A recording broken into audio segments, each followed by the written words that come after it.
Makanan yang mengandung babi, alkohol, darah itu kan termasuk makanan yang haram. Tapi kita sering melupakan makanan yang halal tapi haram. Sebelum aku lanjut nih, aku mau cerita dulu tentang kisahnya sahabat Rasulullah, yaitu Abu Dujana radhiyallahu. Abu Dujana itu sering banget pulang dari masjid tapi sebelum orang-orang selesai berdoa gitu, sampai membuat Rasulullah terbingung-bingung kenapa Abu Dujana ini selalu pulang lebih dulu, terutama di sholat subuh, karena di subuh itu kan biasanya para sahabat menunggu untuk syuruk sampai duha. Akhirnya Rasulullah bertanya pada Abu Dujana, dan Abu Dujana akhirnya menceritakan kalau misalnya tetangganya memiliki pohon kurma, dan setiap malam ketika ada angin, kurmanya akan berjatuhan sampai ke depan rumahnya. Abu Dujana pun menjelaskan bahwa ia adalah orang yang miskin dan anaknya selalu memakan apa saja yang mereka temukan ketika mereka sedang kelaparan. Karena Abu Dujana khawatir anaknya memakan kurma yang bukan miliknya, makanya ia selalu pulang sebelum anak-anaknya ini bangun dan membereskan kurma-kurma yang berjatuhan dan dikembalikan kepada pemiliknya. Suatu hari pernah Abu Dujana itu telat pulang. Ia menemukan anaknya yang makan kurma dan itu masih basah di mulutnya. Abu Dujana pun akhirnya berusaha untuk mengeluarkan kurma-kurma yang telah dimakan oleh anaknya itu, dan ia melihat anaknya ini menangis karena menahan lapar. Abu Dujana pun bilang sama anaknya, "Wahai anakku, kalau aku mati pun aku tidak akan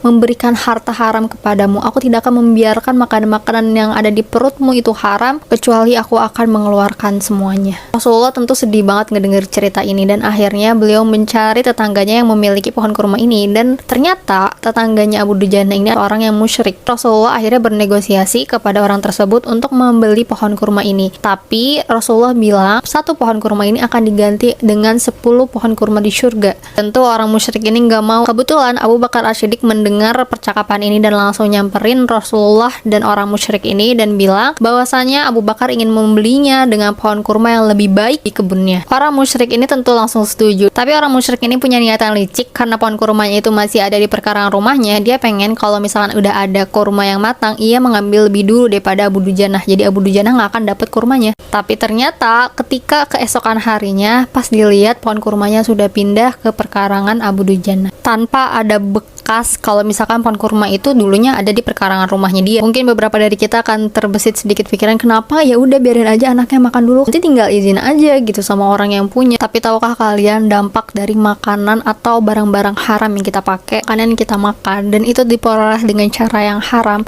dan kemudian mengalir menjadi darah kita, ke mata kita, ke telinga kita, ke hati kita, itu nggak hanya membuat doa kita tertolak, tapi membuat mata kita, telinga kita, hati kita sulit menerima kebenaran. Tapi justru kita malah cenderung suka sama yang haram-haram, ngelihat yang haram-haram, ngedengar yang haram-haram, jadi hati kita juga sulit untuk menerima kebenaran. Nah, makanya kisahnya Abu Dujana radhiyallahu ini adalah termasuk kisah orang tua yang sayang banget sama anaknya. Wallahu a'lam bishawab.